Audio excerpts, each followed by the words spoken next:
নমস্কার, দেশি আঙুরিতে সবাইকে স্বাগত।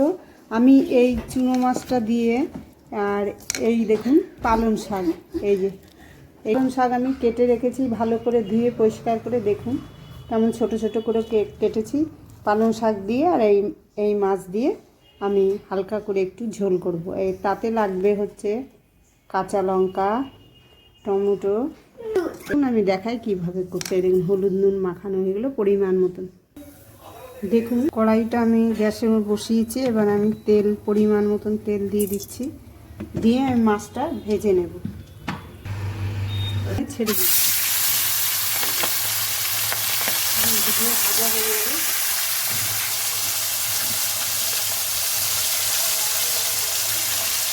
মাছগুলো হালকা করে একটু মুখে দিচ্ছি।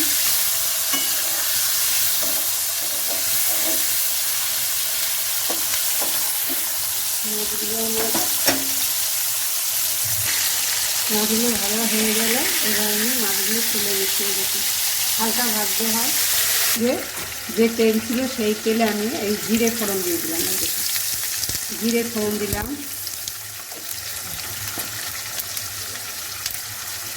এবার আমি এই টমেটোগুলো দিয়ে দিলাম।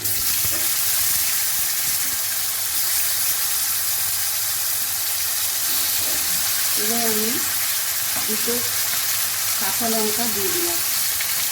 এবার আমি একটু নেড়ে নিচ্ছি।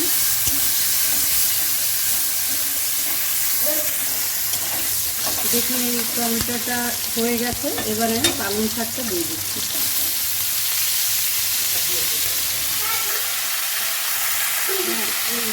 গোটা লঙ্কাটা দিয়ে দিলাম।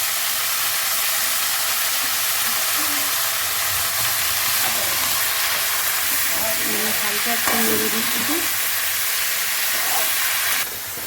দেখুন আমি অল্প পরিমাণে হলুদ দিলাম আর একটু নুন দিলাম। এই দেখুন এবার আমি একটু হালকা করে নেড়ে নিচ্ছি। দেখুন পালং শাকটা কত নরম হয়ে গেছে, দেখুন। এই দেখুন এবার আমি হালকা অল্প ঝোল দিয়ে দিচ্ছি। এই দেখুন ব্যাস।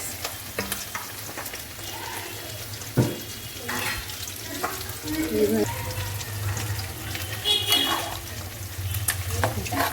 ফুটে গেলে আমি মাছটা দিয়ে দেবো। দেখুন তরকারিটা কেমন ফুটে গেছে, দেখুন শাকগুলো একদম গলে গেছে, মোমের মতো গলে গেছে। এবার আমি এই মাছগুলো দিয়ে দিচ্ছি। দেখুন মাছগুলো দিচ্ছি, একটু ছড়িয়ে দিচ্ছি। একদম জ্যান্ত মাছ তো, একদম দারুণ টেস্ট হবে মাছ। দেখুন আমি এবার মাছগুলো নেড়ে দিচ্ছি।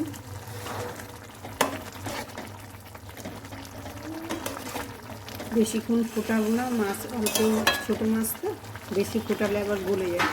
এই দেখুন কালারটা শুধু দেখুন কেমন হয়েছে।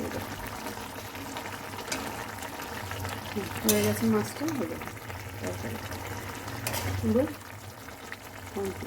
দেখুন ভালো আমার তরকারিটা হয়ে গেছে না। দেখুন আমি ঢেলে দিচ্ছি।